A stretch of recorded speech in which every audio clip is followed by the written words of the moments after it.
Welcome to Horror School, kids. Cue the whimsical music. You're still listening. This is our final transmission.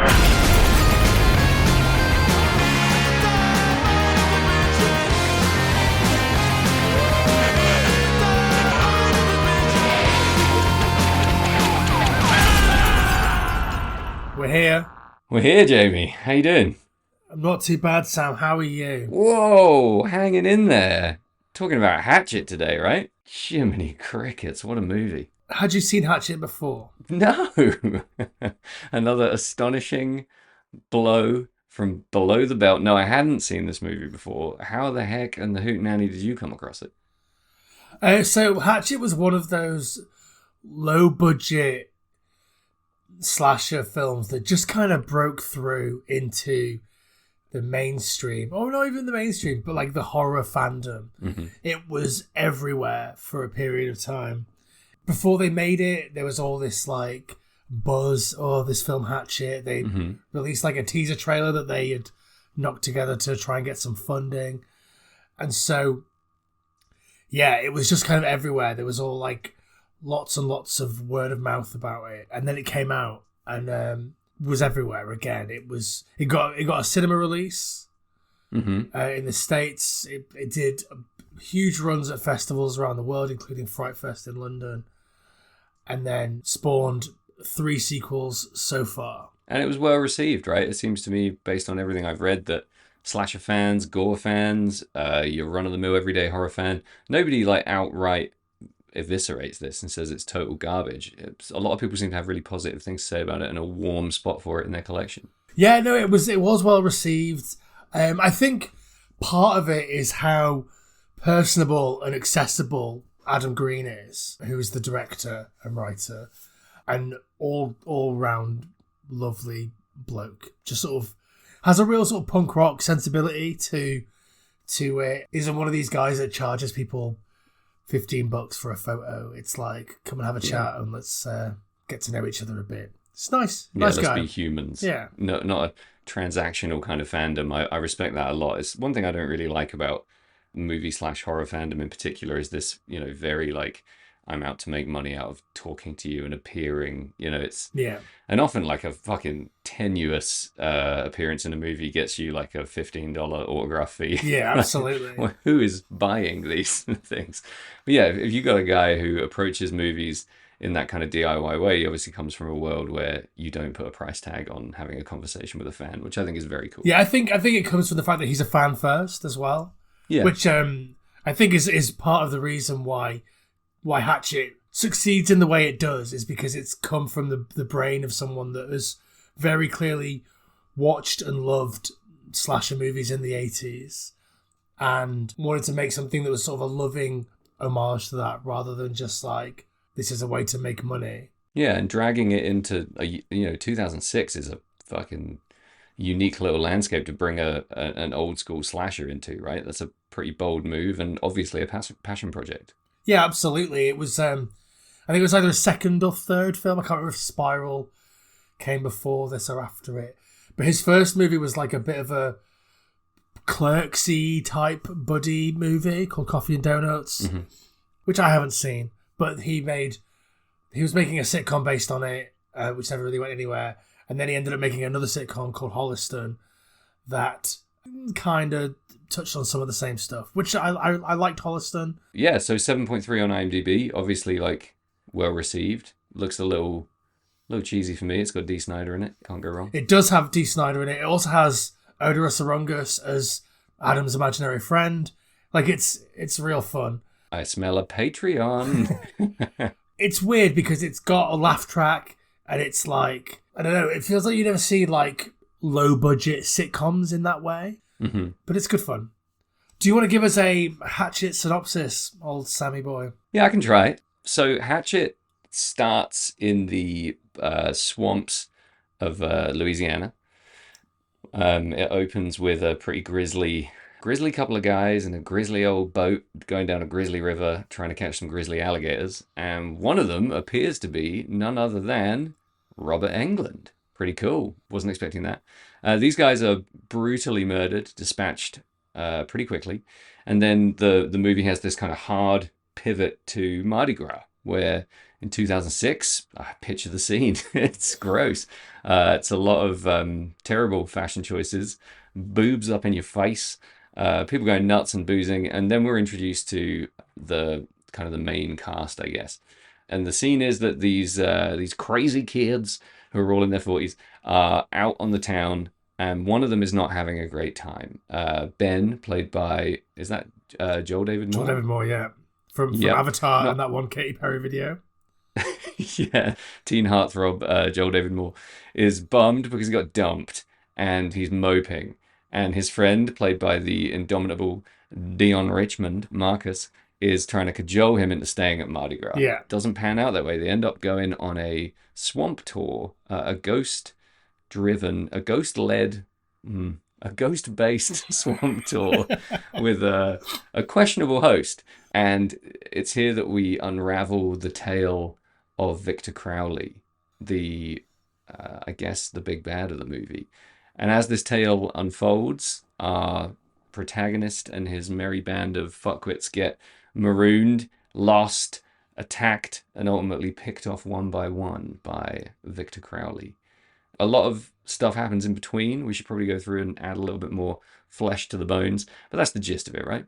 Absolutely, yeah. And I liked it. I want to come in hot and say I had a blast watching this. This was a popcorn munching. It was one of those movies that provoked strong reactions in almost every scene. Yeah. Positive to negative and everything in between. It doesn't fuck around in terms... It's not vanilla. It's not going to just sort of sit there and happen in front of you. You're going to have something to say the whole way through, I think. Yeah, it's a party movie, right? It's I've got For sure. 3 buddies round. I've got a world of beers. We're going to have a great time with this. We'll throw our cans at the screen when Dion Richmond says anything. We'll cheer wildly every time Victor Crowley rips someone's head off. That's what it's here for. Absolutely. Right. Let's take a break. We'll come back and we'll get into it. Before we take a break, though, Sam, tell the people how they can support the podcast. Oh, myriad ways to support this podcast. First of all, follow us on Instagram and you can see me throwing teacups into cups from a great distance. Teacups? Teacups into cups. Yeah, you heard me. That's what I'm doing. Throwing tea bags into cups from a great distance. You can, if you got some fucking cash to spare, big shot, you can join our Patreon for as little as £1. You can become a bunker chud and join us in the wasteland. You can tell all your friends. That's a big one. That's free. The breath in your body is free. Take it outside and shout it from the rooftops. What the hell else can they do, Jamie? I mean, that's fine for now. That's fine. Tell your friends. Tell your Instagram followers. And tell us that you follow us on Instagram. Bye. Oh yeah, give us a rating or a review or something if you're feeling frisky. Why not tell us how you feel? Yeah, tap anything above 4 stars and we'll be your pals. Damn right. Cool. Right, let's take a break.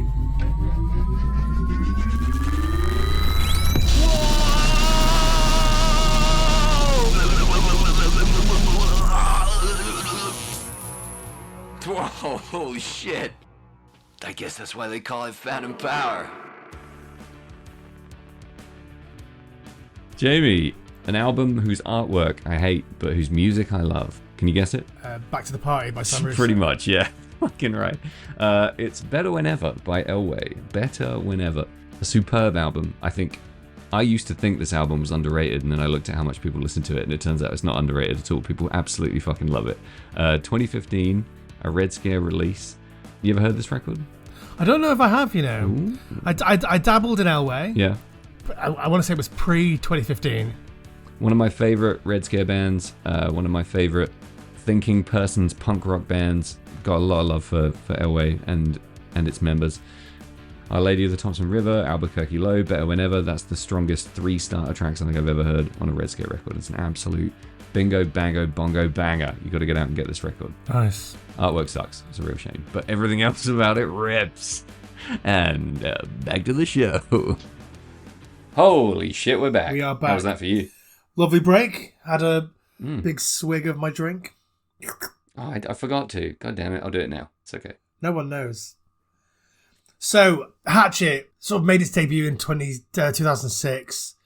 Ultimately released to the wider world in 2007. Everything that I found said the budget is about 1.5 million. But I think it's more than that. In the making of documentary, they bleep out every time anyone says the budget. That's fantastic. I love that. But the bleep isn't long enough for someone to say 1.5. So it's either 1 million or it's more. Yeah. It's not 0.5 and it's a single syllable digit. Yeah. Could be 10. Could be 10. Could be 5. Should we list every single syllable digit we can think Could be 6 of that we know? I can only count to 10, so... It could be anything apart from 7. Yeah, true. I mean, what in terms of value, what do you think you get value for money out of this movie? The look, the feel, the production value generally. I read a lot of people saying online, low budget slasher, and I thought, do you know what? This didn't scream low budget to me. Maybe I'm spoilt by the lowest of the low, but I felt that this was pretty well executed if it's shoestring. Yeah, I think if we go with that 1.5 million budget, maybe it was 1 in the beep. And the 0.5 was the marketing budget. Who knows? Mm-hmm. But yeah, I think you get your money's worth. If it's anything below 3 million, you get your money's worth out of this. I mean, it looks pretty murky at times, but it's meant to, right? Like that's part of the sort of the sweaty, horrible, swampy feeling is that it looks dark and dingy sometimes. I agree, yeah. Swampy scenes should be indefinite and you don't have to see every single tree in high res. You should be kind of looking closely and questioning, did I see something move? Yeah. I think it adds to it. And the thing where you really get your money's worth is in the special effects. Mm-hmm. Because they had a hard no CG rule. So everything is practical and on set and looks incredible. Yeah, it's worth noting from the jump that the gore effects in this movie are top tier, to say the least. Yeah, I think about that woman getting her head sort of yanked by the mouth. I think about that way more often than I should. I mean, it's not just a great gore effect; it's a great shot. Yeah. It's a wonderful little set piece. It's really cleverly done, and that wasn't even my favorite. Like, there's so many good gore effects in this movie. Nothing sucks. Like, it's, you know that he loves these kind of movies from how these effects are placed, the kind of mechanics of it, the way the camera moves around them and into them. This is like a love affair with gore that we're seeing play out on the screen, and it's all like the kind of things that this guy's obviously thought about for years and is like, I can get these all into one movie. Let's fucking go. These are my top 5 all-time kills. And it's superb. Yeah, absolutely. I think with Adam Green, it's sort of like we talked about in the Wolfen episode with the sort of knowledgeable, young, hungry directors that were making... in the Wolfen episode, we're talking about John Landis and we're talking about Joe Dante, who, feel like elder statesmen at this point. But, like, Adam Green takes that a step further. Like, he's such a fan. Yeah.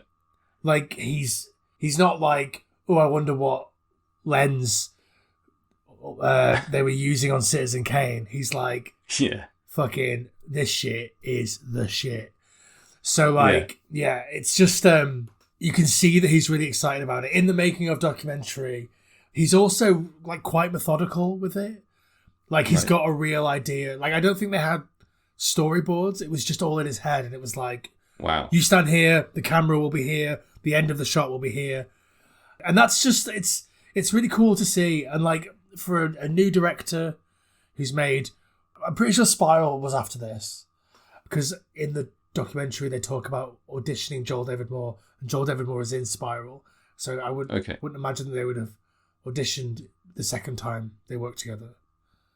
Yeah, maybe. I mean, maybe. But yeah, so it's his second film. And his first film was one that they made on the mega cheap using gear that they borrowed from their day job, which was shooting promos for a local TV station. Amazing. Like, it's the dream, right? It's like, yeah, it's sort of what you imagined adult life would be when you were 13 years old. Yeah, the story that you planned for yourself that never happened. And I think what's great is that he doesn't let his fandom slow him. He doesn't let anything slow down his fandom, I think is what I mean. Like, he, maybe at the detriment of a top quality film, runs with the fandom. Yeah. And that's more admirable to me than, like you said, sacrificing what you actually love and like to make something that's technically more accomplished. I think there's almost more artistry in saying, I want to do a proper head twisting off a body effect. I will sacrifice whatever it takes to get this into the movie to get this right because nobody else has yet. And then, to play it out in glorious, gory Technicolor. I think it's a fucking feat of artistry, some of this gore. Yeah. And I'm not like I'm no gore warlock, don't get me wrong, but I do love a well executed gore effect, and this movie is chock full of them. Yeah, I think the way that the tone of this movie sort of shifts from scene to scene makes you feel pretty uncomfortable, and it makes those gore effects like land more, because for, I would say, 75% of the time you're in a raunchy comedy. Yep. You're in Boat Trip, where the characters are on a boat on the Louisiana swamp, and everyone talks to each other in that sort of mid-2000s bawdy comedy kind of way. Yeah. But then when Victor Crowley shows up, nothing funny happens. He is just a terrifying presence in the middle of their comedy movie. Yeah, that's a good point. I hadn't really thought of it that way. It is really sort of painfully on the nose 2006 material, basically throughout, with this emergence of an 80s gore machine. Yeah. Just like barreling in every now and then. And that, you're right, that is tonally pretty wild. But I think it works. I don't think... It just makes you beg for it more. Yeah. It's like, oh, shut these guys up by ripping their fucking heads off, please. And that's part of the give and take of a movie like this, right? It's supposed to elicit that reaction. You're supposed to be annoyed by these dicks so that you crave their demise. Yeah. It's like real life. I read that Green wanted to make a film about a slasher that didn't get the shit kicked out of them. Right. Which is cool. And also not like a creepy sort of stalk in the woods type slasher, but just one that would run at you full pelt and jam a belt sander in your face or whatever. Like Exactly. And so much of it is beautiful nonsense. Like the origin story of Victor Crowley I actually find really endearing. And yeah, me too. I really like a good slasher backstory. I'm a total sucker for knowing like where these people come from and what their origin story is. And I think the story of this kid who's born hideously deformed on the bayou, whose dad is Kane Hodder, and who is kind of raised in isolation, away from society for fear of, everything that comes with being born different. And then he's horrifically bullied by these other kids who end up setting his house on fire while he's locked inside and his dad's not there. And he ultimately is burning to death. And his dad runs home to save him. And this is where I fucking laugh my ass off. He's trying to smash through the door with a hatchet, and he accidentally hatchets his son in the face. It's done with pathos in the movie, if you can believe it. It's quite sad. Yeah. But, oh boy, I was rolling around. I love it. The idea of Kane Hodder just jamming a hatchet into his deformed child's face and killing him is too good for words. I loved it. I think the urban legend element of this, the Victor Crowley bit, feels really lived in. Like it feels like, and I think it's based on, very loosely based on an urban legend that Adam Green learned about when he was at camp, when he was like in his 8 or something. And it was the legend of Hatchet Face. Don't go near that cabin or Hatchet Face will get you. And he's like, okay, what will happen? And they were like, I don't know. That's all we've got. So he like wrote, when he's 8, he like wrote the backstory of Hatchet Face, and it was Amazing. And it was the story of Victor Crowley. So now I don't know, like, if it's just me knowing that makes it feel more lived in, or whether that's the fact that it's sort of just based on those nonsense urban legends that you would hear in your small town, which we've talked about in depth on the Burning episode and on the Patreon episode about the documentary Cropsy. It just feels really lived in. It feels real. Yeah.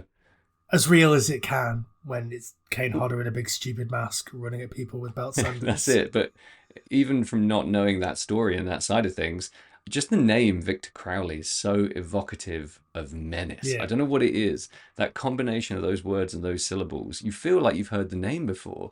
even when you said it to me before we even did this, you mentioned the name, and I was like, that sounds really familiar. I'd never seen this movie. I never even heard of it. So there's something really strong in the kind of the naming conventions in this movie and how the characters are like crafted. I think from page to screen, it's not accidental that they have these names and they act in this way. It's very cleverly done, and I think the idea of having this urban legend based killer that isn't a creepy, quiet stalker type is great, because if you're going to have a creepy, quiet stalker type in the woods, you're going to have to do something pretty fucking spectacular to make it different or memorable.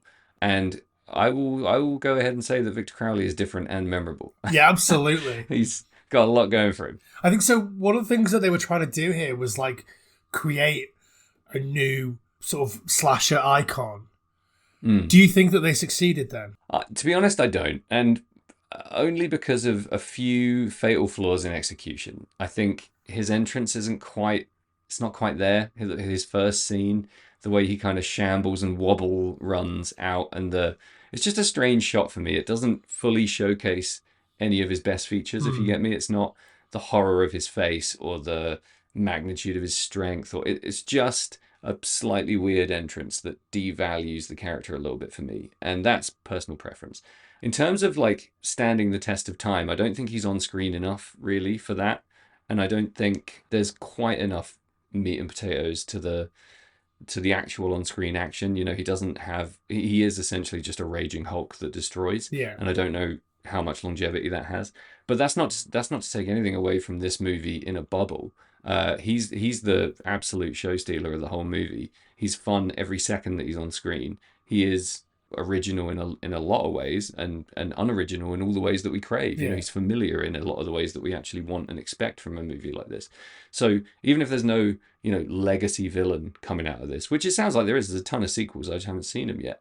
I mean, Halloween was supposed to be one movie, right? Yeah. Friday the 13th is supposed to be one movie. Jason doesn't become Jason for like fucking 4 films in. Yeah. So, there's no formula for this really. I wouldn't be surprised to watch all the Hatchet movies and enjoy them, to be honest.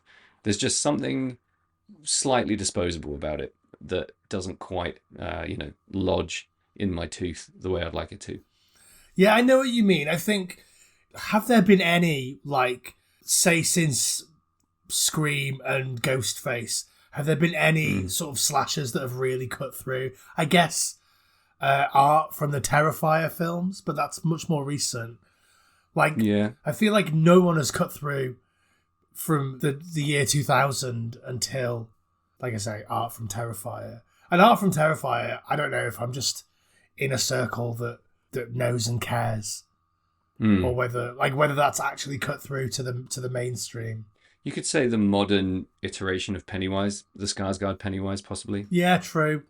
Yeah, I guess the way that you figure out whether something is cut through is that you look at normie dickheads Halloween costumes.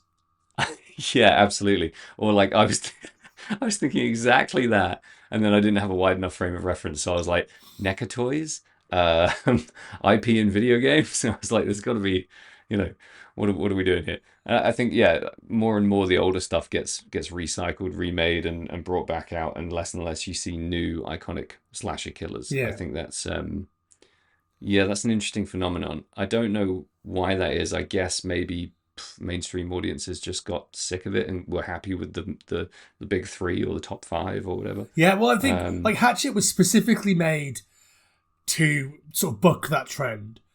And like whether it succeeds or not, it's definitely a noble goal. Oh god, yeah. When it was released in America, I think the tagline is something like, "It's not a sequel, it's not a remake, and it's not based on a Japanese film," or something like that. That's amazing. That's so good. So like they're setting their stall out pretty early, and I think a lot of people were really ready for that. A lot of people were really ready for. I mean, whatever. Like Jason X is great. I love Jason X, no argument. The remakes, some of the remakes that came out in the mid 2000s are perfectly fine. But like, and all those Japanese films, almost every single one of them is a smasher. Yeah. And like, I guess we were in a position where DVDs meant that you could license stuff from America a lot more easily than home video for whatever reason. Or you could post a DVD through the post and it would get somewhere, Whereas if you tried to post a VHS to the post, fucking good luck, mate.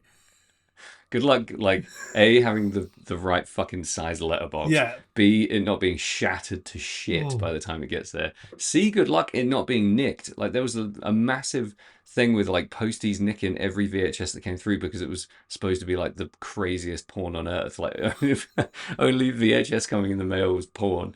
And this is a weird market, right? 2006 is DVD frenzy. Yeah. Everyone's going absolutely insane about DVDs at this point. The movie releases are all changing. Like the cinema format is all up in the air. Nobody really knows where the industry's going for the next 10 years. And you're right, like, to create a cult buzz, it's something that you can relatively easily achieve with a movie like this, I think, because if you're clever and you push it in exactly the right way and say, this is a new killer, this is a new story, but it's going to give you everything you love from the slasher genre, and it's going to be perfect for your party. You're smashing it. Like, you're doing all the things you want to do to the max. Yeah. There was a lot of films in the 2000s that were throwbacky or even original classic feeling slasher type films that just maybe didn't cut through or weren't marketed like that, so didn't feel like that. Like, you've got your Wrong Turns and your Cabin Fevers and your House of a Thousand Corpses. But even like stuff that no one was watching, like the Killjoy series or Monster Man or Satan's Little Helper. Even to a lesser extent, the Ginger Dead Man, which is, stupid. But like, these are all like slashers that are trying to develop new slasher type villains, and they're playing with those classic slasher tropes and trying to do something that feels modern. Obviously, it's the 2000s, so now it looks like the most dated shit on earth. It's weird how stuff from like 2002 feels more dated than stuff from 1981, but. Isn't that completely insane? I don't know if that's generational, like maybe if people in other generations feel the same. But when I watch anything with those like warpy, slidey, jarring, juddery cuts that all look like that fucking advert against, digital piracy in a movie, I have just hide my face and cringe. But I can deal with like everything from the 80s, Yeah. I don't know why. It's so, like, maybe it's because the 80s stuff feels familiar to us because we grew up on it. Yeah, it gets a pass maybe more than, I don't know though, because this is the period of time that we're a little bit after maybe, but coming of age is that sort of window, right? So maybe everything's awkward and painful and weird in that whole period of our lives, and therefore it all just hurts. I don't know. Well, 2006, I don't know, man. It's kind of late. I was 21 in 2006. Like, this is exactly who this movie is marketing at. Yeah, that's a very good point. And it hit, right? I mean, how old were you when you saw it, did you say? I think I was a bit later. So it came out 2007. I think I probably grabbed it on DVD maybe 2008, 2009. Yeah. I don't know if the comedy ever landed for me. No, there's so much promise. There's so many bits that are like, fuck, if you just done it a beat later, or if you just hadn't shown that one thing, it would have hung on perfectly. I mean, any of the comedy work, do you think? Any of it tickle the old funny bone? I laughed out loud when Victor Crowley coughed blood into Joel Devenmore's face. So good. You wonder if he even knew that was coming when that happened. Yeah. His dying gasp is just this like gout of blood straight into his face after like a 10-second pause. It's really well done. What they do is they do the early noughties thing of fucking up every joke by overboiling it.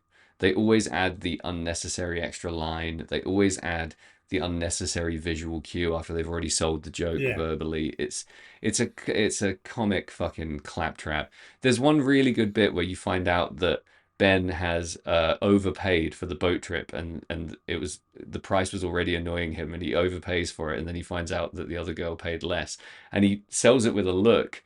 And then later on, he brings it up again, and he's like, I want to know why I paid $40. And you're just like, fuck, if you just hadn't have said that, the look would have been hilarious. Yeah. But he ruins it. And, I mean, Marcus, played by Dion Richmond, I think is really funny. I think he's great in a lot of stuff in terms of, like, his approach to comedy. But he's just fed a load of bullshit lines in this movie, and I think he struggles with the material a bit. He is funny in this movie, but he's not off the leash funny like you've seen him in some other movies. I feel like I've only seen him in Not Another Teen Movie. Right. And this is ostensibly the same performance. Yeah. I mean, if you want to talk about a career of typecasting, I mean, he is very similar in a lot of movies. And I saw him in he's in Scream 3 as Tyson Of Fox. course, yeah. I seem to remember him being in some genuinely good stuff. I just it's not coming to mind right now. It's not exactly a ringing endorsement. National Lampoon's Van Wilder. Oh, is he in Van Pretty good, Wilder? pretty good in Van Wilder. There's a movie called Trippin' that he's pretty good in from '99. Yeah, I guess that's kind of it. But a staple in the Cosby Show. So there's that. I like the guy. He cracks me up in a lot of stuff. He just you can almost see it in his face. He's like, "Fuck, do I really have to say this?" And then he does, and it kind of sucks. So I, in the making of documentary, his tone and cadence and way of speaking is exactly how it is on screen. Yeah. So, like, I mean, to me, it feels really unnatural and jarring. But, like, I guess Yeah. that's just what it's like. So, Yeah, maybe you don't be an actor. But, he should do stand up. He's got one of the most infectious smiles that I've ever seen in a human. Like every time he smiles on screen, you're like, yeah, there it is. Give me more of that.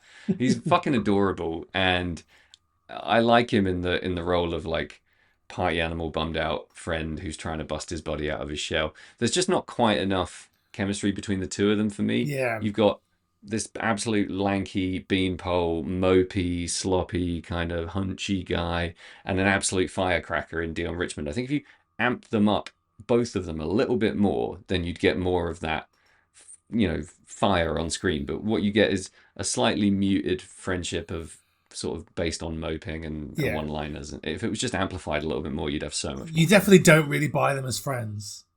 Not massively, no, to be honest. I don't think you buy any of them as friends. So you see his little friend group in the beginning, Yeah. which is, I think it's like one of the ADs is the really sick drunk guy, and then Adam Green is the Right. guy that's like, stop moping about Melissa or whatever. Yeah, a fucking bunch of douche canoes. Like, there's no one likable in that gang. Yeah. Uh, But like, also just, but- why not try and make us believe in this friendship? even if it's I short-lived. guess because it doesn't matter, because it's like, you're going to get your arms ripped off, you're going to get your guts ripped out. See you later, mate. Yeah, but it's like fucking, what have we talked about a million times? Yes, the prevailing wisdom is that you have to care about the characters to root for them or even at the other end of the spectrum to want them to die. But more than that, I think you have to be emotionally invested in their action on screen, not just their ending. You have to be enjoying the time that they're on screen on some level. And again, that's why, so many of these slashers fail, is because some fucking exec thought that the idea of a slasher was just for everyone to be a dick and for everyone to get killed. And that's like assuming your audience is all psychopaths, like that's why The Burning is so amazing, because you kind of want everyone to live and you love everyone in that movie. So there was a little bit of that in this. These characters are likable to a certain extent. They're just talking fucking bollocks the whole time. Yeah, no, I completely agree. Like, the humor doesn't land for me, and it never feels real. It always feels like they're in an American Pie sequel. Yeah. And they've sort of wandered into this slaughterhouse. Yeah, the broy stuff, not much fun. The slightly cleverer, if I dare say, comedy is pretty fun. Like the topless bimbo girls, Misty and Mary Beth. No, Mary Beth is no, the Mary, main- not Mary main Beth. girl, Sorry, yeah. who's the other? There's Misty and is it Jenna? Let's say yes. Either way, Misty I think is hilarious when she says when she doesn't know 911. She's like, "What's the number for 911?" I think some of that stuff was pretty funny. A joke quite- that really landed for me is when they first got on the bus and the Richard Relay's character is like, "Oh, we got ourselves a filmmaker here. Have you made anything that we've seen?" And he's like, and fucking Bill Beaver Hunt. Murray's brother is like, "You ever seen Bayou Beavers?" And he's like, "Yes." And his wife's like, "No." And he's like, "No." Yes, it lands because it's a joke, right? And they don't explain it for 5 minutes afterwards. Yeah. When the 911 scene happens, she then goes on to say like, "Well, what if it has an area code?" and just like ruins it over and over and over. Like, just keep ruining the joke. But stuff like that is nailed. And you would think, is it Richard Reel? Is that how you say his name? I thought it was like Relay or I don't know. Let's call him Richard Relay. Okay. I think a dude like that knows where a comedy beat is, and he knows where to put his fucking foot and say the line, and he probably just said, that joke ends there. Like, it wouldn't surprise me if there was a few moments where the cast had to be like, this isn't funny unless we do this. Otherwise, they're all just fucking puppets saying bad jokes the whole movie. Yeah. What do you think of Joel Murray as Shapiro and more generally? Superb. Absolutely fucking superb. He's like you say, he's like Bill Murray, Dan Aykroyd hybrid guy. Yeah. He's just a total hoot from start to finish. I love the idea of the character as well. So fucking dumb. Like a marketing guy who pretends to be a movie producer to film topless chicks at Mardi Gras. Yeah, love him. It's great. Love his death. Love his life. I think he's a very strong presence in this movie. What do you think? I mean, I'm a big fan. He was in a movie Yeah. called God Bless America that I love that was directed by Bobcat Goldthwait. Right. Which is like, modern world is so horrible, let's kill all the pop stars. It's like, it's like Falling Down, but in the mid-2000s.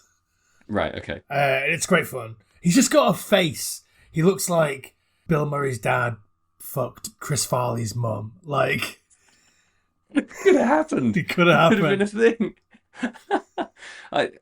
He's got. I know we're obsessed with faces, but he has a great face. It's so interesting, and in this, he's not sleazy.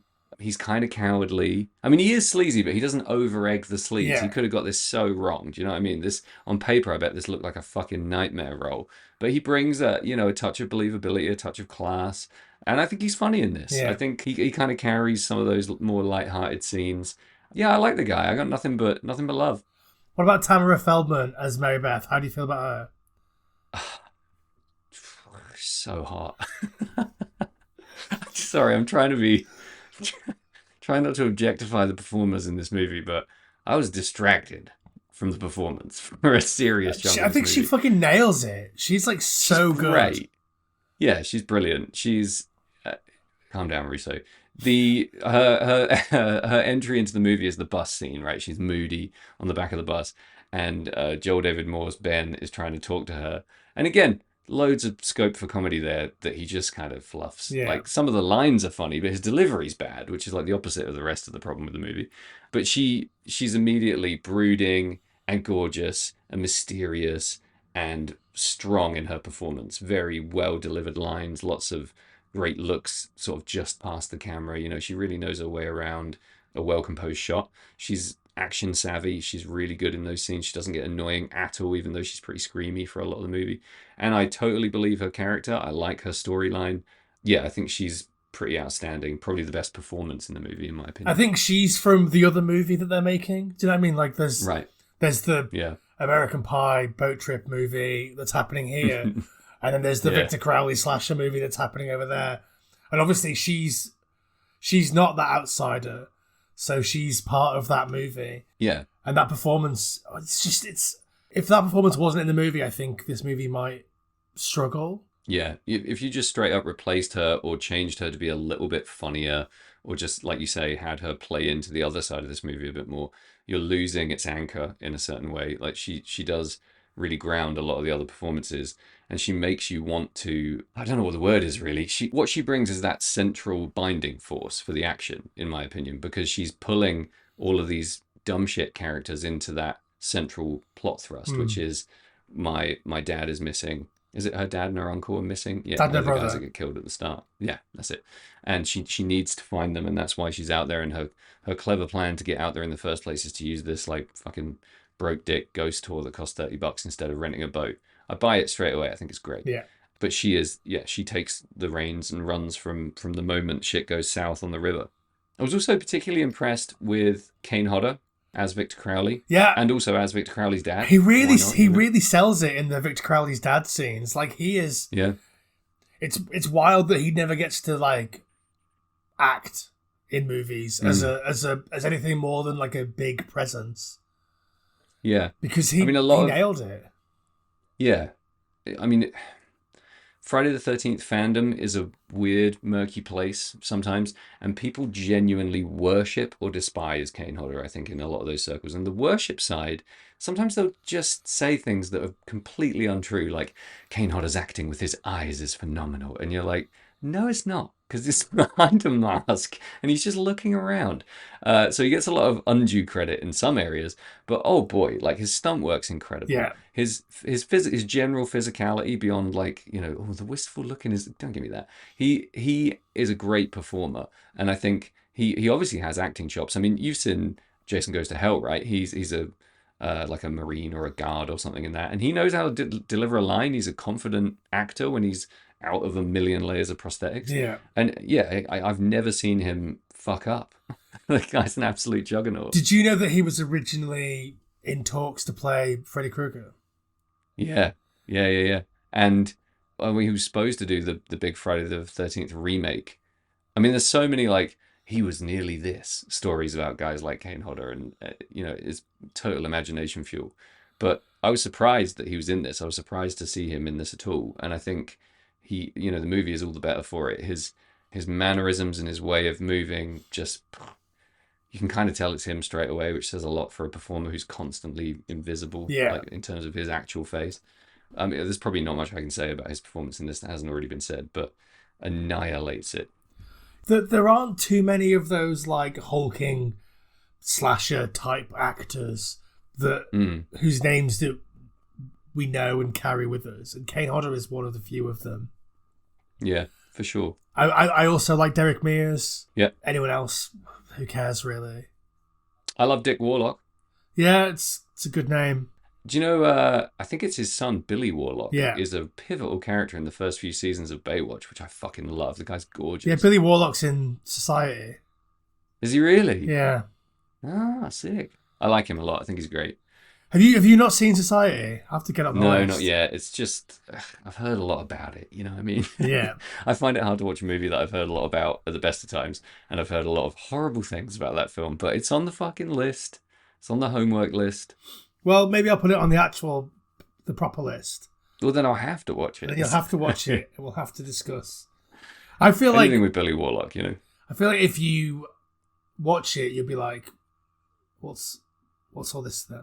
What's everyone talking the hype about? Yeah, you're probably right. I really enjoyed the Tony Todd cameo in this. Yeah, he is earning that cameo paycheck. Like, yeah. So he's got a much bigger role in the sequel, right? And that was always the case, I think. So obviously they didn't know that they were going to make sequels. They didn't know if it was going to be viable, but Adam Green had the trilogy plotted out from before writing this. So they went to Tony Todd and were basically like, will you, could you, might you, please? The role is much meatier in the sequel. Right. But I think here, the cameo stuff in this movie, the Robert Englund and the Tony Todd stuff, it's before that was literally fucking everywhere. Yeah. Like, other movies before this would make reference to the characters, like in Scream, where they reference Freddy Krueger and stuff. I think that, again, goes back to the kind of fan that Adam Green is, where it's like, I don't care if you know who this person is, I just want to hang around with them for a few hours. Yeah. Which, that's probably how I would be too.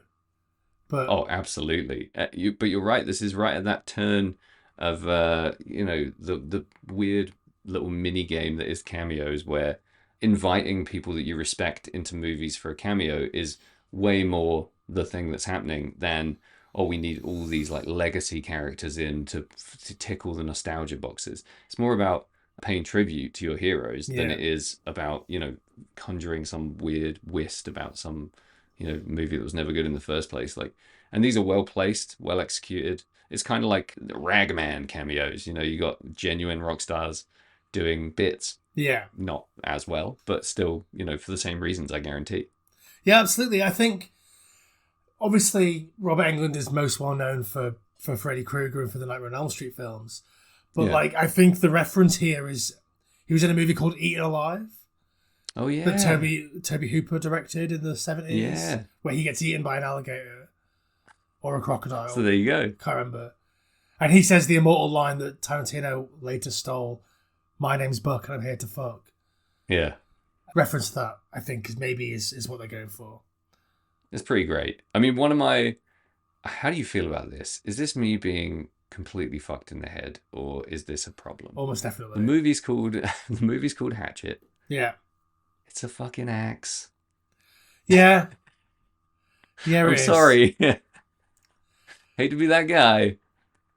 Why wouldn't you just have it be a hatchet? Because there was a hatchet in the beginning, right? In the hatchet. Is it a to hatchet the that face. Kane Hodder hatchets in with? I mean, I don't know, but let's say yes.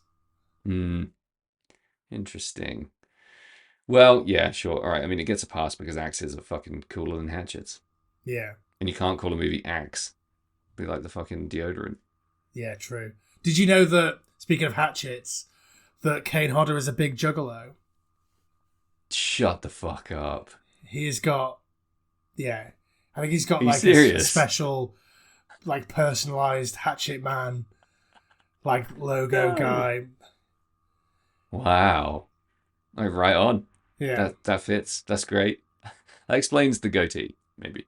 yeah. A lot of juggalos rocking that goatee. I mean, I like the Insane Clown Posse, so I wouldn't argue with him about it, but I bet few other people would either. Listen, of all the groups on Earth to attack, the Insane Clown Posse and the Juggalos are near the bottom of my list. Yeah. Leave them the fuck alone. They're having a good time. Leave them be. I've sort of fallen out with ICP ever since they dropped that, "Oh, we're secretly Christians, it's all Christian stuff." So Yeah, that's hard to swallow, but pretty funny. yeah. As an outsider, that's pretty hilarious. I don't buy it because, do you know Yeah. what? While they were singing songs like, what's it called? Fucking Halls of Illusions, which is like, yeah, okay. This is about bad people getting their comeuppance. You're also writing songs like fucking Cotton Candy. It's about eating pussy. Right. Which is a phrase that I don't even like saying. Do you know what I mean? The phrase eating pussy, it just feels horrible. It's awful. Why is it eating? Nobody's eating anything. Nothing's getting eaten. Yeah. Calm down, dude. If you're eating it, you're going too far. I like, there's a bit in the book that I'm reading at the moment that you recommended, the drive-in, where one of the characters at the beginning has eat pussy on one arm tattooed and then kick ass on the other. And that's maybe where Wheeler Walker Jr. got the title for eating pussy and kicking ass. That great line at the end. Eating pussy, sucking dick, and kicking ass. This is a tangent. This is a tangent. So anyway, eating pussy. So I read a review that compares Hatchet to an Itchy and Scratchy cartoon. Yep. It's cartoonish for sure. Yeah. It's part of why I love it. It's such a silly goose time. It's not scary. Do you know what I mean? It's surprising and it has shock moments. There's some slightly eerie bits, but for the most part you're just fucking howling. Like, it's a good old time from start to finish. Even the shit jokes just somehow play into the charm a little bit. Yeah, I completely agree. Like, I don't find them funny, but I don't hate that they're there. Yeah. Let's go through some of the violent bits and just sort of talk. Yeah, let's through Let's it. have a good old goregasm. What's your do you want to go chronologically or do you want to just? Yeah, let's go chronologically because I mean the first one's pretty boring, but when the guy gets his spine ripped out, he screams, "It hurts!" Like, It hurts. Okay, mate, does it hurt? Are you sure?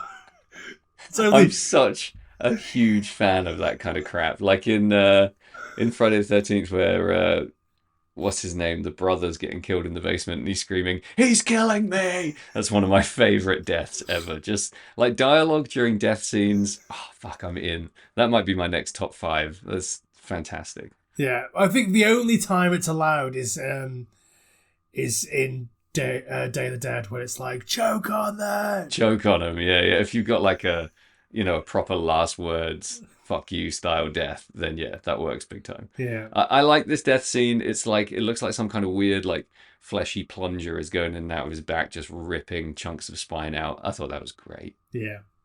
And then next it's Richard Reel, who gets hacked up with an axe, not a hatchet.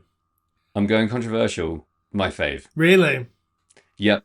Not just because it's Richard Reel, but because it comes out of nowhere and you don't expect this level of gore at this point. You expect him to get his throat slashed in that horrible, shitty way we've seen a million times. And instead, he gets his fucking shoulder just repeatedly hacked at and chopped until half of his torso, including an arm and a head, is just pulled off and thrown to one side. There's buckets of blood splashing up trees. He's screaming in his like absolutely adorable voice the whole time. You don't want him to die. He's already been alligator bit.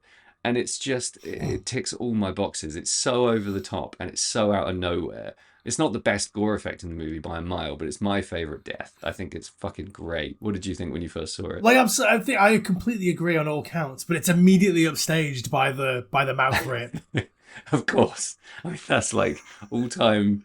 I'm giggling just thinking about it. Like, it's gore classic. It's so incredible. It's what you used to do with your T-Rex toy when you were a kid. That's exactly what it is, right? Yeah, like I think so. Like you're already like out of your comfort zone because the Richard Reel stuff is like, oh shit, didn't see this coming. Obviously, we know it's a slasher film, but like I didn't see him immediately getting slashed. We were expecting more of a stalky, slashy, hiding in the woods, always 20 feet behind sort of vibe. You're completely right, yep. But then, so you get that and you're like, fuck, that was violent. And then seconds later, you're like, fuck, that was violent. I didn't even know it was like possible to create that effect. Plus, you forget it's a little old lady. Yeah. She's just like a middle-aged Midwestern woman, and he just fully like over the top of her head, fish hooks the roof of her mouth, grabs in the bottom jaw, and just fucking opens her up. Like it's phenomenal. The logistics of like what happens is so gross, but like the logistics of the special effect are amazing.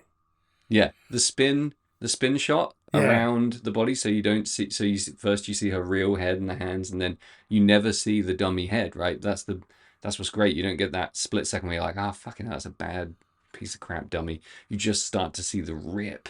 Yeah, it's like when we talked about Night of the Living Dead, the Tom Savini one, and how some of those effects, like a director that is well versed in special effects should know when to cut and when to not cut to sell that action. Like Adam Green has been paying attention when he's been watching all of the movies he's been watching and being like, okay, I would cut it here in order to make sure that you don't see the head or the effect, and it absolutely nails it. And it's like, that's why I don't know, the effects in this movie are done by John Carl Buechler, who is a classic effects guy, big guy who did loads of things like Reanimator and one of the Friday the 13th, which I think he also directed. I think it was. Is it 7?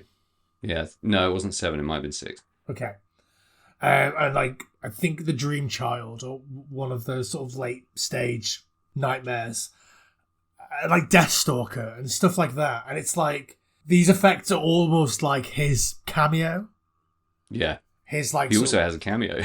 Well, he does also have a cameo as the hick on the little boat.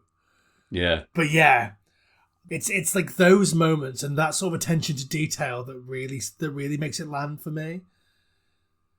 Because I totally agree. If Tom Savini can't do it right, then what hope has anyone got? Exactly. But it's the rotate shot that blows my mind. Like, I've never seen that done before, and definitely never seen it done well. It's just so good.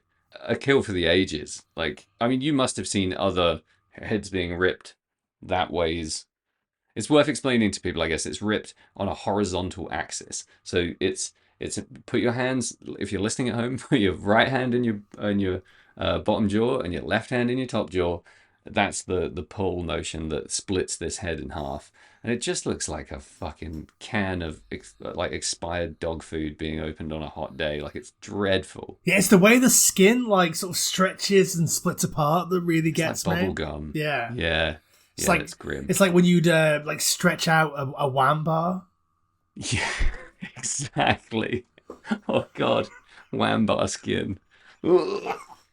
Yeah, it's great. I mean, have you seen that kill executed before? Does that spring to mind in any way? Is there one of those in the saw in the saws somewhere in the saws? Oh, where the machine flips it open. Yeah. Yeah, not as cool. Nobody's topping this, I don't think. No, there's something about the tactile nature of it, and it's somebody doing it. Like anyone, oh yeah, it would be horrible to jump into a wood chipper, but it would be much more horrible to be slowly bashed out with a butcher's knife until you're the same amount of pieces. Do you know what I mean? Absolutely. There's something about the tactile nature of it, the fact that someone's physically doing that rather than it just being a machine. Yeah. Yeah. I mean, that Jesus, like, there's a lot of buckets of blood being thrown up trees in this movie, and I have no problem with it. I think it's totally appropriate. So that's that kill, and holy crap, does that leave you knowing what you're dealing with in Victor Crowley, right? He's just laid out a pretty strong stall for some grisly kills to follow. Yeah, and then is it Joel Murray that's next with his head twisted off?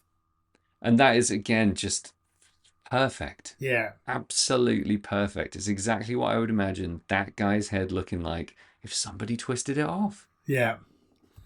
It's exploding with blood. There's bone poking through skin. Shit's ripping as it twists. The face looks real as fuck. Ah, absolute chef's kiss of a kill. Beautiful. And then it's Misty or Jenna, I can't remember which one, with the belt sander to the face. Yeah. Now, how are you feeling about this one? I was a bit underwhelmed. Yeah, it's a cool idea. Yeah. But it doesn't. It's not sold in the same way. And then ultimately, she's killed by being impaled on a shovel handle, right? Yeah. Which she lurches around for a while with her face half belt sanded off, which I think looks cool. Yeah, it doesn't sell it to me. Also, I don't really understand how a belt sander is there. But I love that because I feel like part of the fun of Victor Crowley is he's just pulling this crap out of nowhere. Like this is like a clearing in the woods about 100 feet from his house, and you're right. It's just like an extension cable, just like yeah, so funny. I love it. They're always trying to explain how Jason Voorhees has these things that he kills people with. Like when he has the massive weed whacker, there's just a stupid expository scene where you see him finding it, and it's like, I don't give a fuck where he found it. I want to see him kill someone with it. Yeah. So I love that Victor Crowley just fucking, oh look, a belt sander in the woods and goes for it. Adam Green has form in that area as well. Like they do a short film every year for like Halloween. Okay, cool. And one year they made one called Driving Lessons, which is like a deleted scene from the original Halloween with Kane Hodder as Michael Myers. And with Joe David Moore as like his driving instructor. And it's like he's on day release from the place being taught how to drive. Amazing. It's really funny. Because there's that inexplicable driving scene where there's the scene where he escapes, and so Dr. Loomis is like, somebody must have given him driving lessons because he was sure as hell driving last night. And it was sure as hell driving last night. Oh, that's fucking hilarious. What a concept. I love it. Yeah. It's one thing I like about the first couple of Halloween movies is just how much stuff fans and people have pulled out of it to expand. You know, like Ben Tramer, the character that gets smashed. He's dressed up like Michael for some fucking reason, and he gets smashed by the car and bursts into flames. There's loads of references to Ben Tramer for the rest of the movies. I think that's absolutely brilliant. Yeah. I love stuff like that so much. Yeah, one of my favourite things about the Halloween movies is that people thought that my name was a reference to it, but it's just my name. What, Jamie Carruthers? Yeah, so Jamie, Danielle Harris's character, is adopted in Halloween 4, maybe Halloween 5 by the Carruthers family. Oh, yeah, of course. So yeah, people thought that my name was a reference, but it's just my name. I bet you just fucking silently lit a cigarette and let him carry on believing that, right? No, but the Carruthers house was for sale a few years ago. Oof. And I did think, wouldn't it be cool to move into the Carruthers house? You could charge for autographs. Literally, $15 a photograph. Exactly. How much for a dick pic? Those are free. You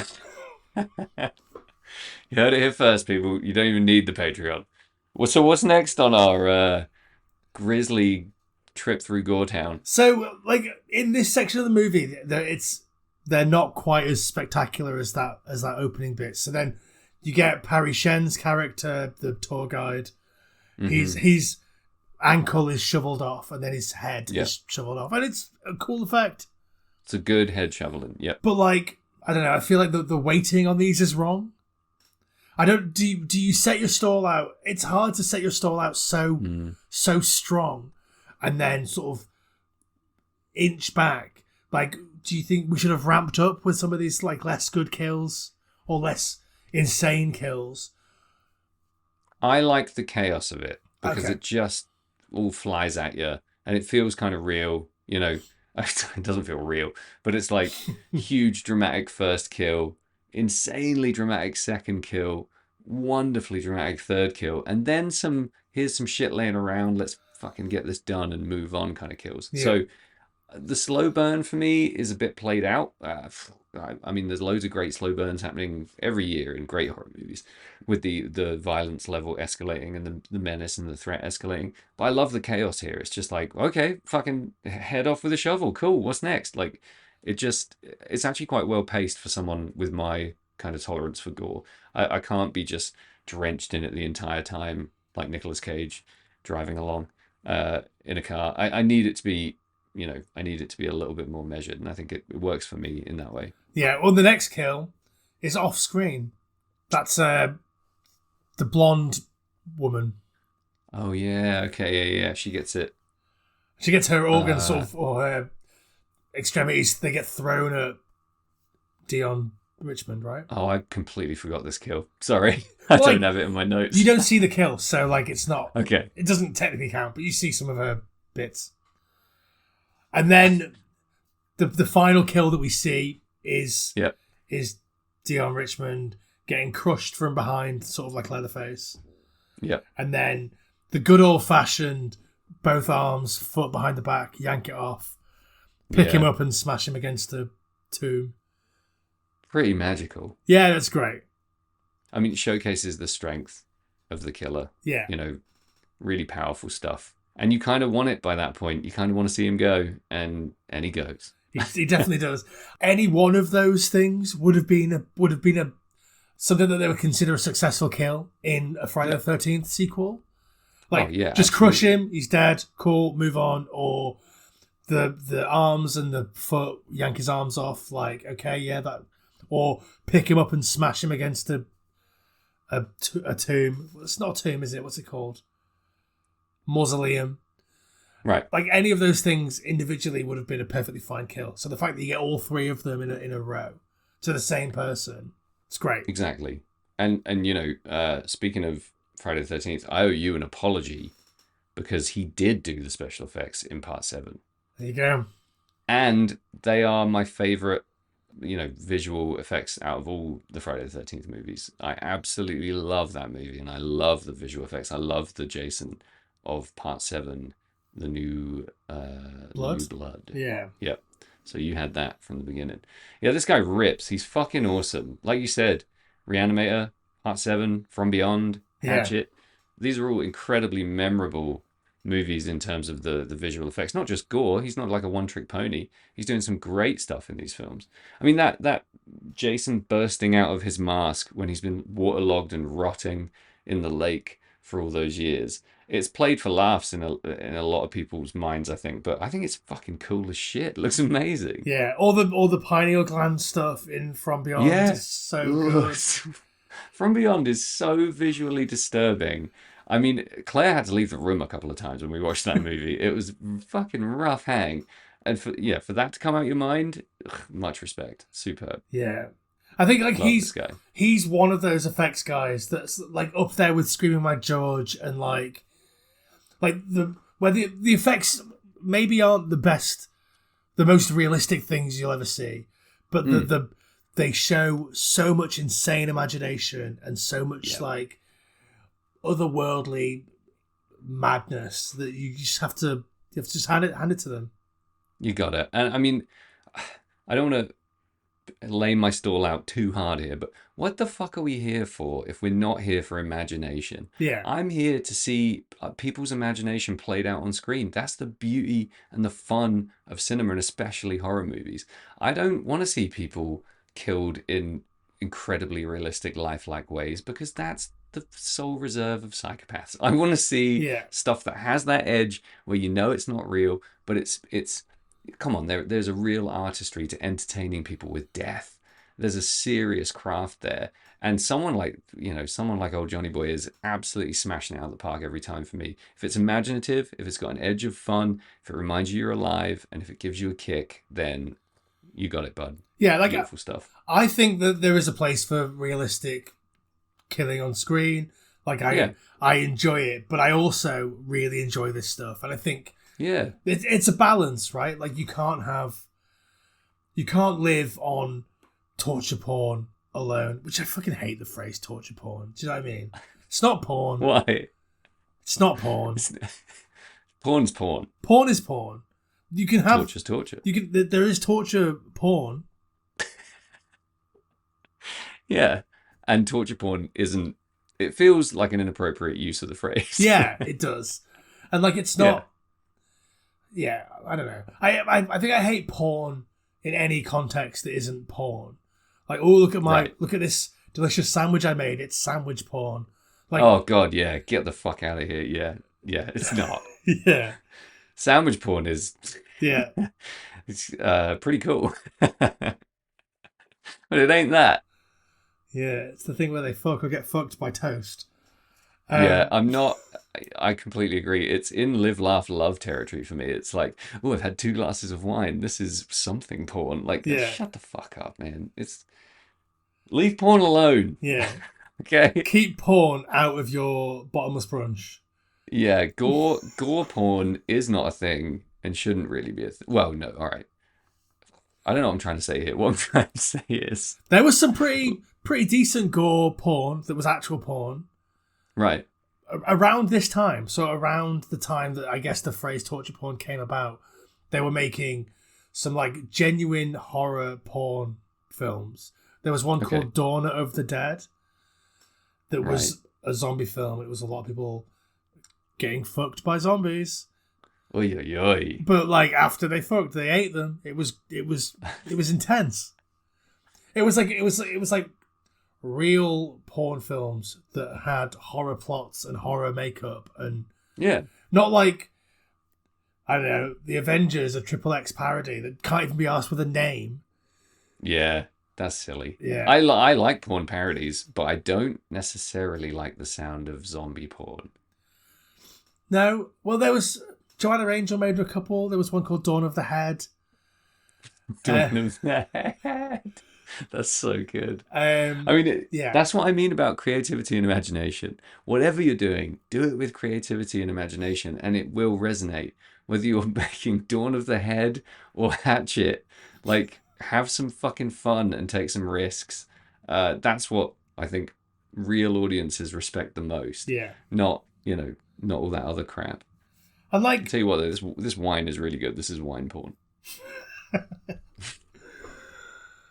Oh. It's not actually. It's pretty average. But yeah, like I'm pretty sure that's exactly what Adam Green set out to do, is to be like, I want to make a film that's fun, that's horrible and violent, but in a fun way, because we don't see an awful lot of that anymore. I mean, the fact is that we did, even in 2005 when they were shooting this. It's just not as many of them had cut through to the mainstream. And I don't know if I would even say that Hatchet cut through to the mainstream. Like beyond, I don't know. If you think of it in terms of like, do you know the band Eagles? They were on like Kimmel or something. Nobody's ever heard of or seen them again outside of the UK DIY sort of post-punk scene. Sure. So obviously around the time that Hatchet was getting released, Adam Green was showing up on MTV and being interviewed on shows like at that level. But then, I don't know, did it break the mainstream? I'm not sure if it did. I'm not gonna. I always fall foul of like using myself as a litmus test for this, but I never saw this in video shops, or didn't really even see it on the shelves in, the places where I was buying movies. And I'd never heard of it. So I'm not the world's most underground horror guy. I have like, what most normal people might consider to be underground horror movie taste. But by your standard, I'm fucking like, have you seen Evil Dead? So I'd never heard of this movie. So I can't say that it broke through to my mainstream. Yeah. I think part of that might be down to the box art as well, which is just... Box art sucks, yeah. Like, it's doing something, but like... Not doing what it should. If you're doing the sort of throwbacky 80s slasher thing, then maybe go all the way with that. Yeah, lean into it way harder. Yeah, we're a few years away from like that sort of grindhouse, like literal throwback aesthetic being applied to modern movies. Yeah. And I think Hatchet might be part of the thing that incited the zeitgeist that allowed that sort of thing to happen. Yeah. But yeah, I feel like that's, if it had a much more memorable cover. Like, I've got a huge Hatchet poster that's signed by Adam Green. No way. Which I love and take with me everywhere. It's not on the wall because Kaz hates it. Is it the cover? Yeah, it's just a big axe. Right.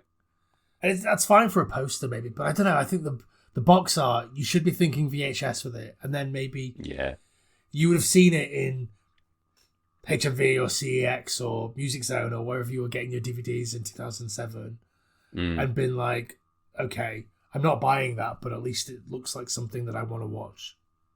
Yeah, it just bones. It's just a bloody axe. Like, it's too much like those re-release Friday the 13th covers that end up in all the streaming services. They're fucking vile. Hate them. White background and a bloody implement of some kind. Nah, try again. I like the typeface. It looks a little bit History Channel. Yeah.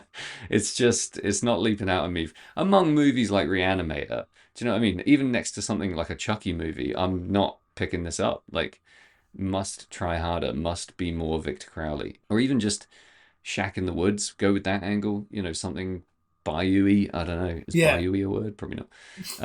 Like the teaser trailer that they made before they, like to help get them funding, was basically like they took a bayou tour on a boat and they just filmed the water and stuff and interspersed it with like almost like, what's the Texas Chainsaw Massacre noise, like the bang of like shots of Victor Crowley, like still photos of Victor Crowley with nice.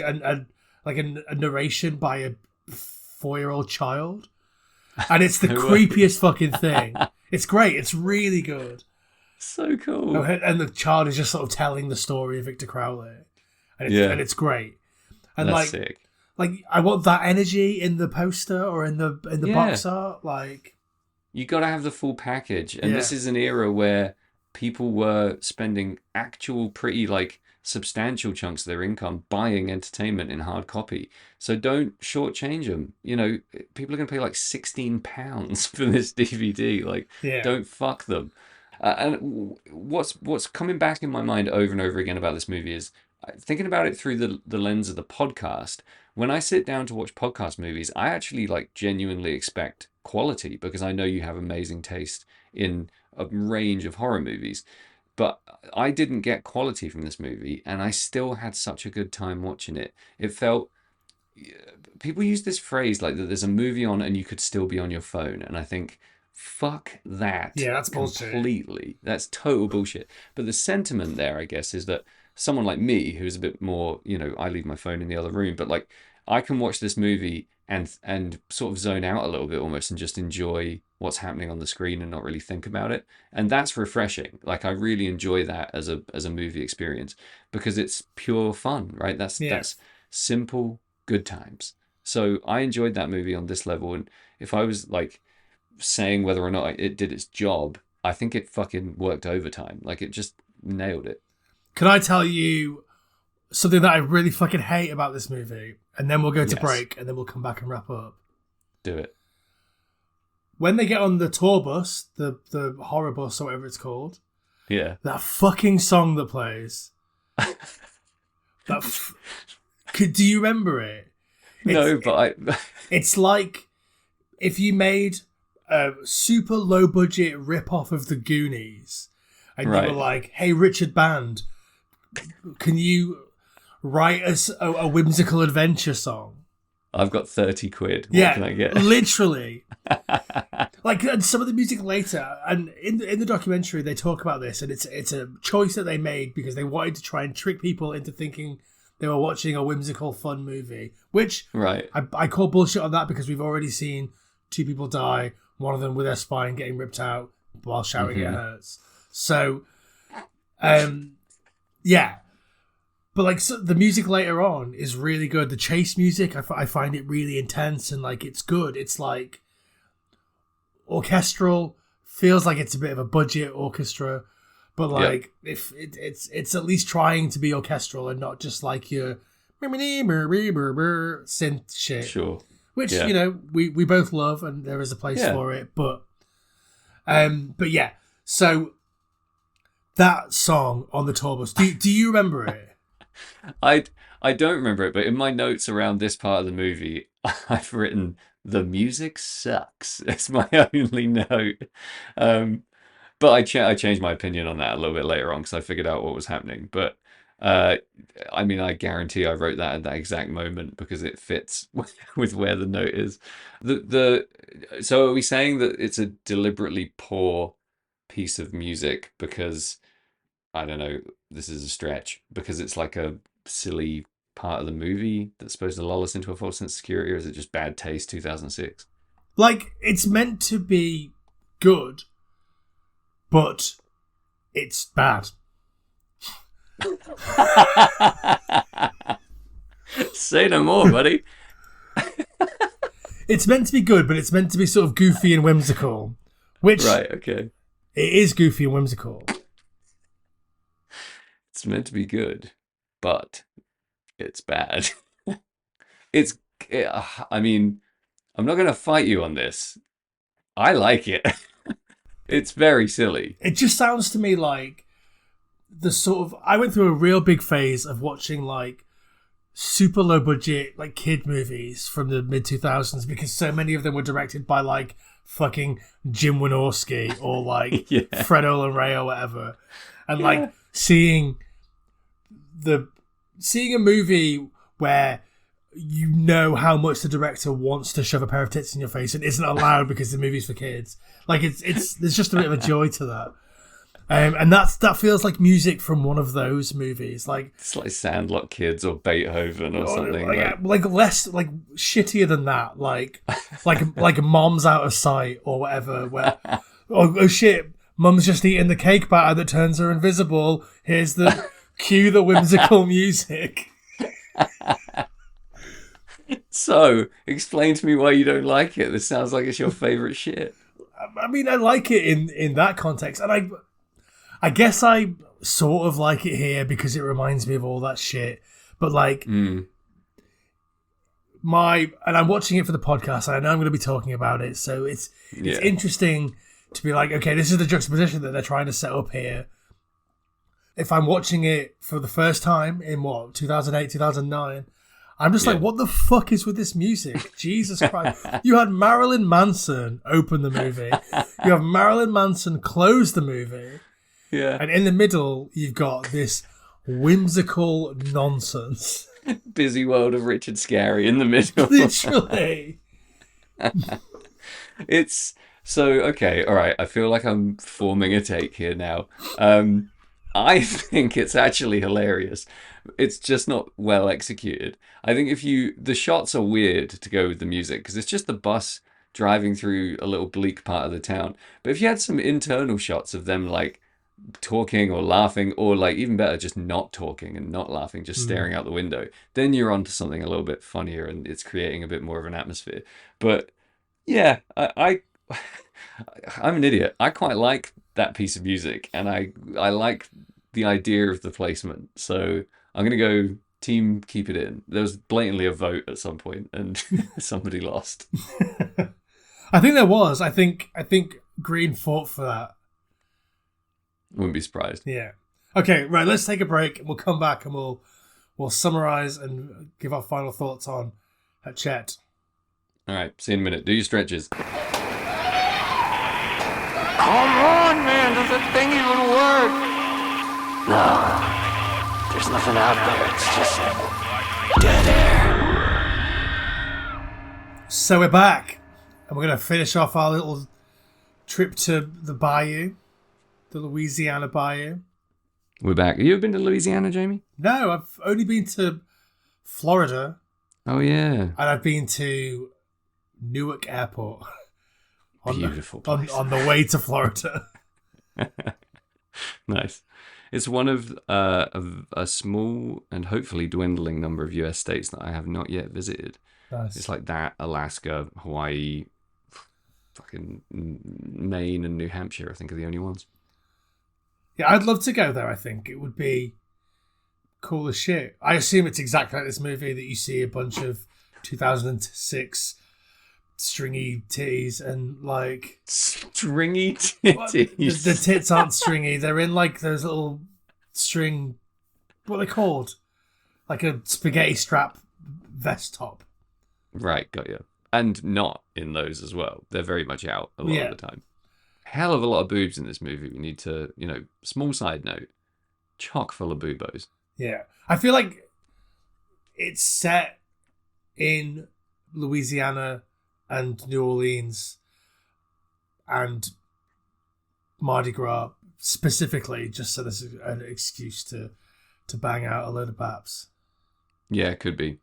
I also need to stop using the word boobos for boobs, because it actually means, the boils that you get from the bubonic plague? They're called boobos. There's some like plaguey boobs in Cabin Fever, isn't there?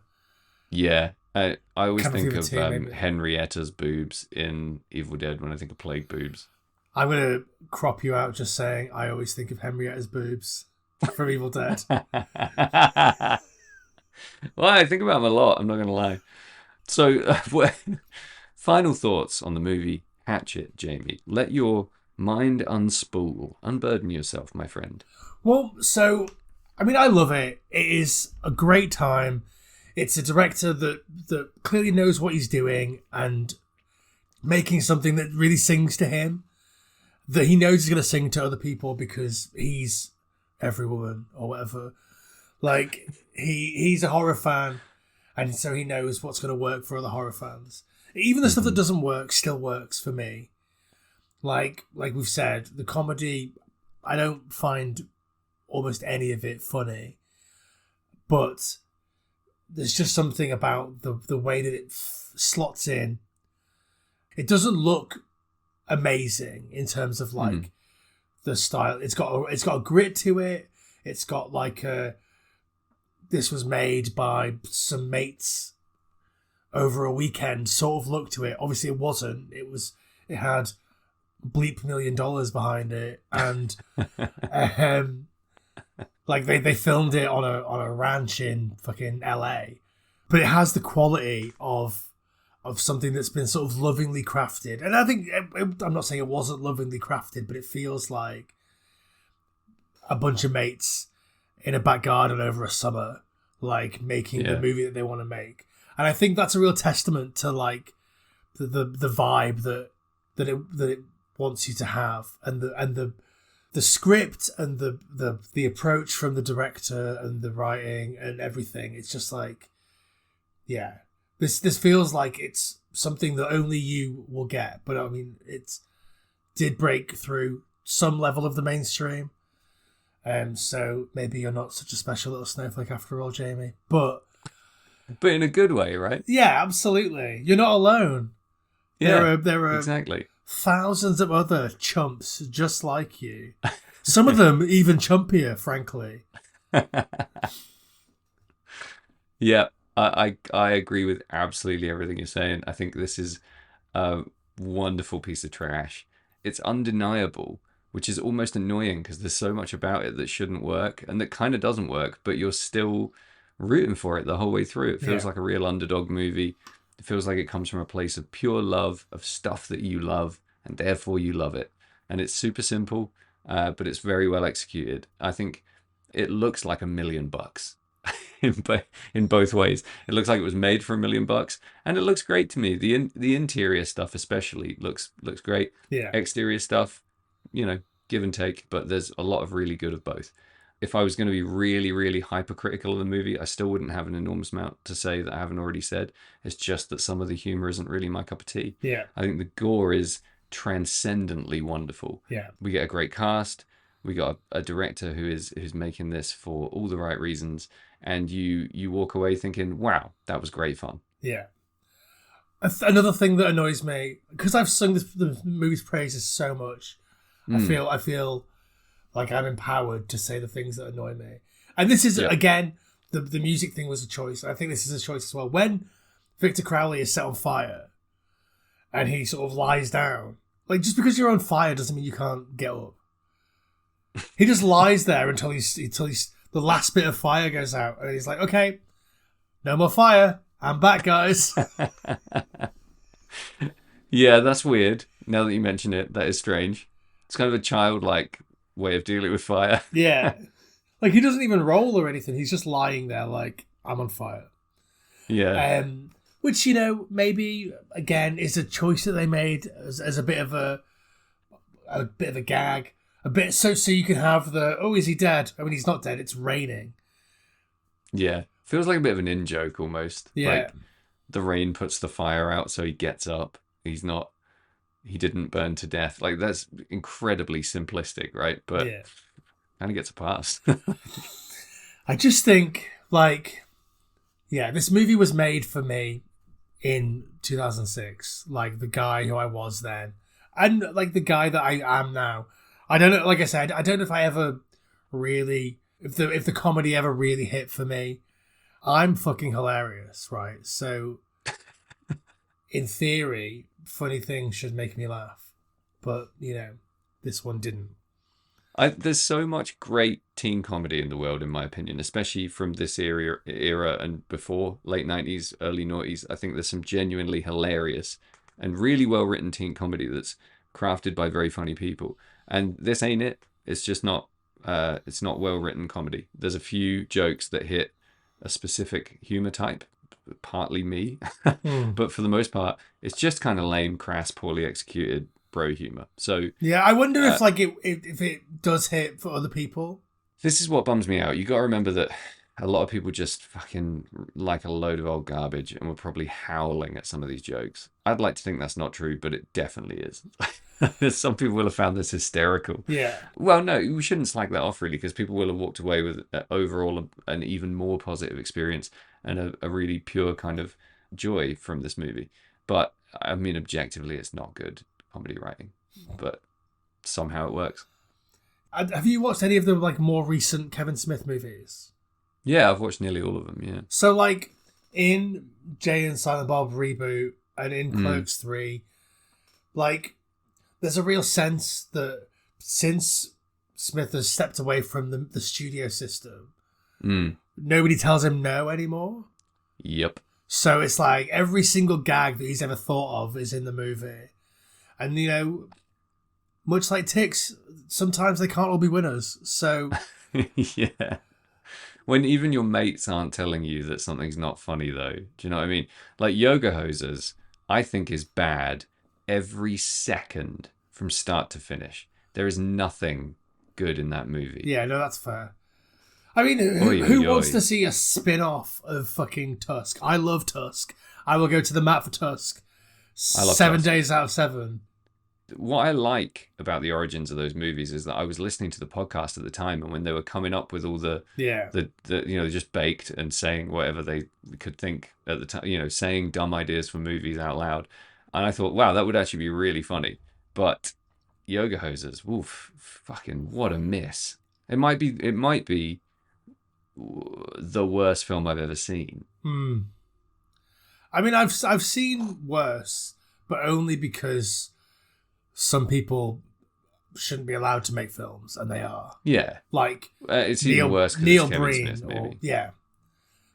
It took me 4 tries to get through that movie. 4. I don't think I've actually seen it. Oh, God, dude, it fucking sucks. So bad. But if anyone wants to hear me talk about Tusk, I guested on an episode of Radio Gore Press, and talked about Tusk with them for a bit. And it was, I want to fucking hear that. I'm going to go listen to that. It was good. That sounds great. It was good fun. Yeah, dude. So, Hatchet, I give it 8 whacks out of 10 for just sheer heart and enjoyment. It's absolute. It's a joy. Yep. Agreed. I give it 230 Mardi Gras beads out of 400 boobs. I think it hits as much as it misses in terms of the general quality of the filmmaking, and yet you have a blast from start to finish. Yeah. I can't take anything away from that. I think they've done their job and they've done it really well, and they gave me a great fucking 90 minutes or whatever it was. A good time. I agree. So thank you, director guy whose name I've forgotten, and all your friends. Adam Green. Thank you, Adam Green, and all your friends. Before we finally wrap up, if we don't cover the sequels for the podcast, would you seek them out and watch them anyway? Yeah, I absolutely would. I would be really worried that they were going to completely suck, but I don't think I would even bother looking at the ratings or any of the criticism, or I would just watch them, because what's not to be excited about? Yeah. This killer returning, another cast of dumbass teenagers. Maybe the writing gets better, maybe it gets worse. Who knows? I'd like to see. Yeah, I mean, the sequel picks up from the very last shot. Hey, that's something we didn't talk about either. God, yeah, good point. I've completely forgotten about that. I texted you. Yeah. I thought I had a broken version of the movie. I could not believe that was the ending. It's so fucking brave, right? What the fuck? It stops mid-scene, just in the middle of some action, and then fires up Marilyn Manson. I was like, fuck, I sat on the remote or something. What happened? It's like, in a low-budget horror filmmaking world where you think maybe you've got one shot at making a film, and you set it up for a sequel that sort of clearly. I guess like he's going for leave 'em wanting more thing. Like, you want to know what happens. So if you want to know what happens, you better give me another bleep $1 million so I can go make the next one. Yeah, it's a TV cliffhanger trick, and fucking works. Oh, it absolutely works. Absolutely works. Imagine that in the cinema. You're gonna be turning around looking at the projector and be like, it fucking broke. Like, it's so clever. I really liked it. Yeah. So, and in the sequel, they pick up from that shot. Yeah, cool. But Tamara Feldman is not in the movie. Bummer. They replace her with Danielle Harris, which, Okay. Fuck yeah. I think I read something that, like, he was going to cast Danielle Harris as Mary Beth in this movie, right. But then didn't want to be like, oh, I'm just casting all horror legend people. But then when Tamara Feldman didn't want to come back, he was like, fuck it, let's just go with Danielle Harris. Gotta love that attitude. Maybe a lesser director would have been bummed and would have, tried something stupid. But yeah, fucking replace her. Why not? Yeah, why not? Replace her. I love like casting replacements when you're watching a TV show and the kid is just a different kid the next episode. Nobody fucking says anything. It's like, that's a completely different child. I love that. I think I love the opposite more. Like when they bring an actor back and they play a completely different character. That's amazing. What does that happen in? It happens in Gilmore Girls a few times. Oh, wow. Yeah, Lara Flynn Boyle. Not Lara Flynn Boyle. What's the other Twin Peak called? Audrey. Lara Bin Loyal. Audrey Horn. That's the character's name. Audrey. Yeah, I know Audrey. Wouldn't know the actress's name. What's the fucking name? Don't know. But she, plays two characters. Whatever. But... You gave up on that so hard. I can feel myself editing it out as I'm speaking. Brilliant. Anyway, back to the show. Great ending, great movie, great time, good chat. Yeah, risky party time. Love it. Yeah. Like you said, it conjures those images of you renting it, sitting around with a bunch of people, people talking over it, shouting, having fun. I kind of miss being able to throw things at the TV. My TV is too expensive to fuck with now. Yeah. But my old tube TV that I had when I was a kid, you could like body slam someone into it. You could like hurl things at it and it would just bounce off. It was awesome. When I was a kid, we found like an old like CRT TV in like a clearing in the woods near our house. God knows what it was doing there. And we hit it with so many bricks and it took so long for it to smash.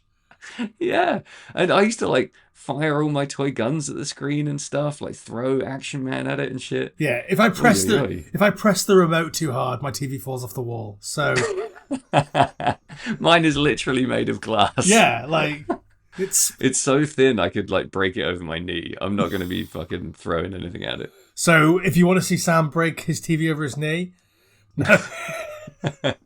How many patrons will it take for you to smash a TV over your knee? Fuck it. One more good one. Yeah, one more good value patron. Yep.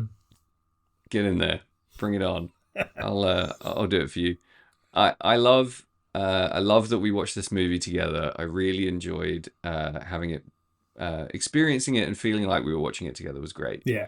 Because it is like a watch it with your buds or watch it with some people that you care about type movie. So highly recommend it for that, for sure. If people out there are still getting together and watching movies when this airs, despite, the slow capitulation of human existence, then do Hatchet. Get some buds together, do it, and let us know how much fun you had. Yeah, absolutely. And then follow us on Instagram at FT Horror Show. Drop us a review on whatever platform you're listening to this on.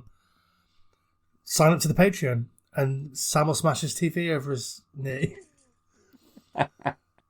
Can't wait. Thanks for that. And we'll see you next time, or we'll speak to you next time. You'll hear us next time. Bye. Bye.